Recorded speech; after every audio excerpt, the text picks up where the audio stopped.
Hi friends, എല്ലാവർക്കും KBFC സോണിന്റെ പുതിയൊരു വീഡിയോയിലേക്ക് സ്വാഗതം. ഈ ഒരു വീഡിയോയിൽ നോക്കാൻ പോകുന്നത് കേരള ബ്ലാസ്റ്റേഴ്സിന്റെ പുതിയ സൈനിങ് ആയ ജയ് കുറ്റിങ്കോനെ പറ്റിയിട്ടാണ്. ഈ ഒരു വീഡിയോയിൽ താരത്തിന്റെ ഫുൾ ഡീറ്റെയിൽസ് ആണ് നമ്മൾ നോക്കാൻ പോകുന്നത്. വീഡിയോ ഇഷ്ടപ്പെട്ടാൽ ലൈക്ക് ചെയ്യുക, അതേപോലെ തന്നെ ചാനൽ ഇഷ്ടപ്പെട്ടാൽ സബ്സ്ക്രൈബും കൂടി ചെയ്യുക. നമുക്ക് നേരെ കാര്യത്തിലോട്ട് കിടക്കാം. താരം ബ്ലാസ്റ്റേഴ്സിൽ വരാനായിട്ട് മുന്നേ സ്കോട്ടിഷിന് വേണ്ടി സെന്റർ ഫോർവേഡ് ആയിട്ട് കളിച്ചിട്ടുള്ള ഒരു താരമാണ്. താരത്തിന്റെ പ്രായം വരുന്നത് വെറും 28 വയസ്സാണ്. ഈ ഒരു താരത്തിന്റെ ഉയരം വരുന്നത് ഏകദേശം 150 സെന്റിമീറ്റർ ആണ്. കുറ്റിങ്കോ സ്കോട്ട്ലൻഡിന്റെ അണ്ടർ-21 ടീമിന് വേണ്ടി കളിച്ചിട്ടുള്ള ഒരു താരം കൂടിയാണ്.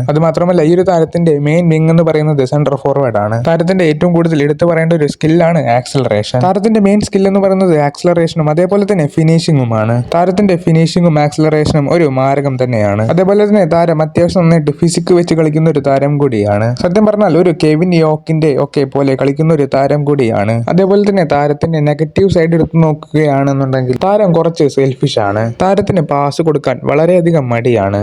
താരത്തിന്റെ ഈ ഒരു ചെറുപ്രായത്തിൽ തന്നെ ഒട്ടനവധി യൂറോപ്യൻ ക്ലബ്ബുകൾക്ക് വേണ്ടി ബൂട്ടണിഞ്ഞിട്ടുണ്ട്. എന്തൊക്കെയായാലും താരത്തിന് പ്രായം കുറവാണെങ്കിലും എക്സ്പീരിയൻസ് നല്ല രീതിക്കുണ്ട്. ഈ ഒരു താരം കേരള ബ്ലാസ്റ്റേഴ്സിൽ വന്നതുകൊണ്ട് തന്നെ ഇപ്പോൾ കേരള ബ്ലാസ്റ്റേഴ്സിന്റെ അറ്റാക്കിംഗ് കുറച്ചെങ്കിലും മാറ്റങ്ങൾ വരും. എല്ലാ ബ്ലാസ്റ്റേഴ്സ് ആരാധകർക്കും അറിയുന്നതാണ് വിക്ടർ ബർട്ടോമേനെ ഒറ്റയ്ക്ക് വെച്ച് ഒന്നും ചെയ്യാൻ സാധിക്കില്ല എന്ന്. എന്നാൽ ഈ ഒരു താരം കൂടി ബ്ലാസ്റ്റേഴ്സിലേക്ക് വരികയാണെന്നുണ്ടെങ്കിൽ വിക്ടർ ബർട്ടോമേയ്ക്ക് ഒരു സപ്പോർട്ടീവ് ആയിട്ട് കളിക്കാൻ സാധിക്കുന്നതായിരിക്കും. എന്തൊക്കെയായാലും എല്ലാം നമുക്ക് വരുന്നിടത്ത് വെച്ച് കാണാം. ഞാൻ അടുത്തൊരു വീഡിയോ ആയിട്ട് വരാം ഗൈസ്.